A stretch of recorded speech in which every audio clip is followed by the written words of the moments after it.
First time செய்யல record பண்ணி வச்சுட்டு அதே வேலையை திரும்ப திரும்ப நான் செய்ய வேண்டி இருந்துச்சுன்னா அந்த ரெக்கார்ட் பண்ணி வச்சிருக்கிறத ப்ளே பண்ணி விட்டேன்னா அல்லது ரன் பண்ணி விட்டேன்னா அந்த வேலையை ஆட்டோமேட்டிக்காக அதுவாகவே செஞ்சு முடிச்சிடும். நம்ம அந்த வேலையை செய்யறதுக்கு ஒரு 10 நிமிஷம் அல்லது 20 நிமிஷம் எடுத்துக்கணும்னு வச்சுக்கோம். உதாரணமாக ஒரு ஃபார்மேட்டிங் பண்ணுறதுக்கு அந்த மாதிரி ஒரு வேலையை செய்யறதுக்கு ஒரு 10 நிமிஷமோ 20 நிமிஷமோ எடுத்துருக்கு. நம்ம அந்த வேலையை வந்து அந்த ஒரு ஷீட்டில் வந்துட்டு ஒரு 10 டைம்ஸ் யூஸ் பண்ணணும். அப்போ 10 to 20 minutes நம்மளுக்கு லாஸ் ஆகும். அப்போ அந்த மேக்ரோ ரன் பண்ணி விட்டோம்னா ஆட்டோமேட்டிக்காக நம்ம செஞ்ச வேலையெல்லாம் ரெக்கார்ட் பண்ணி வச்சுட்டு ஆட்டோமேட்டிக்காக அதுவாகவே செஞ்சு முடிச்சிடும். சரிங்களா? இப்படி நிறைய அட்வான்டேஜஸ் இருக்கு இந்த இதில் இந்த அமர்வுல பார்த்தீங்கன்னா இந்த ட்ரைனிங்ல என்னைய விட ஜீனியஸ், அதாவது என்ன சொல்றது, என்னைய விட சீனியர்ஸ், என்னைய விட ஜீனியஸ் நிறைய பேர் இருக்காங்க. என்னைய விட நல்லாவே வாழ்க்கை தெரிஞ்ச பலர் இருக்கிறாங்க. இருந்தாலும் நம்ம வந்து பிகினர்ஸ்க்கு எப்படி கொண்டு போகணுமோ அப்படிதான் கொண்டு போகணும். அதனால இதெல்லாம் எங்களுக்கு தெரியும் அப்படின்னு சொன்னவங்க உங்களுக்கு தெரிஞ்சதை என்கிட்ட சொல்லுங்க, அதையும் நம்ம வந்து கொண்டு போவோம்.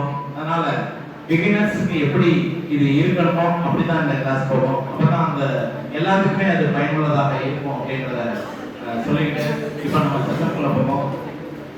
பாத்தீங்கன்னா இதான் வந்து லிப்ரே ஆஃபீஸ் கால்க்கு வந்து எப்படி போகணும் அப்படின்னா ஸ்டார்ட்ல லிப்ரே ஆஃபீஸ் அப்படின்னு டைப் பண்ணுங்க. டைப் பண்ண உடனே லிப்ரே ஆஃபீஸ் எல்லாமே நோட் பண்ணிக்கங்க. யாரும் ஒர்க் பண்ண வேண்டாம். ஏன்னா நீங்க ஒர்க் பண்ணீங்கன்னா நமக்கு டைம் வேஸ்ட் ஆகும். செஷன்ல முடிக்க முடியாது. உங்களோட சூஸ் ஃபைல் போட்டு ஆட் ஃபைல் எங்க இருக்கு லிப்ரே ஆஃபீஸ் போயிட்டு லிப்ரே ஆஃபீஸ் கால் அப்படின்றத கிளிக் பண்ணி ஓபன் அப்படின்றத கிளிக் பண்ணிக்கங்க. இத ப்ளே பண்ணுங்க. கிளிக் பண்ண உடனே இந்த மாதிரி ஒரு ஸ்கிரீன் வரும். மேட்ரிக்ஸ்ல கட்டம் போட்டு காமிக்குது. ஸ்கிரீன் தெரியுதா? ஸ்கிரீன்ல பாத்தீங்கன்னா பாருங்க கட்டமா இருக்கு. இத வந்து ஒரு டேபிள்னு கூட சொல்லலாம். டேபிள்ஸ் எப்படி உருவாகுது?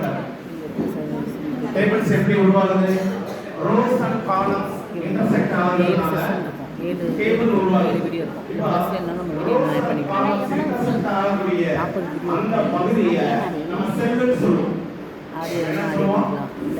ஆட் வேணும் அப்படின்னா ஆட் ஒரு ஆட் பேஸ் எல்லாம் வேணும்னா நம்ம இங்க போட்டு வச்சுட்டு கிளிக் பண்ணி செல்லுன்னு சொல்லுவோம். இப்போ பாருங்க, இப்போ கட்ட மாதிரி தெரியுதா? வச்சுட்டு வேற செல்லு ப்ளே பண்ணி என்னதான் வேற செல்லு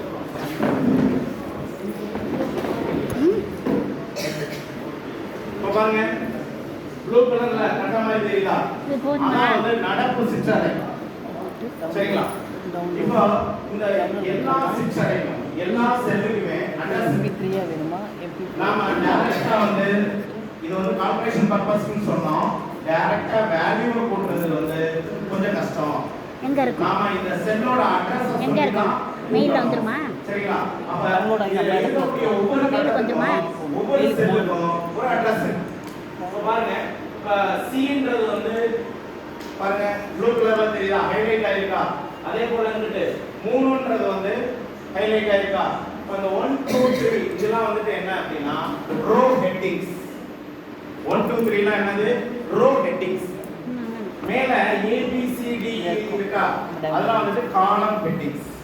அதெல்லாம் வந்துட்டு காலம் ஹெட்டிங்ஸ். இப்போ பாருங்க, C வந்து ஹைலைட் ஆயிருக்கு, 3 வந்து ஹைலைட் ஆயிருக்கு.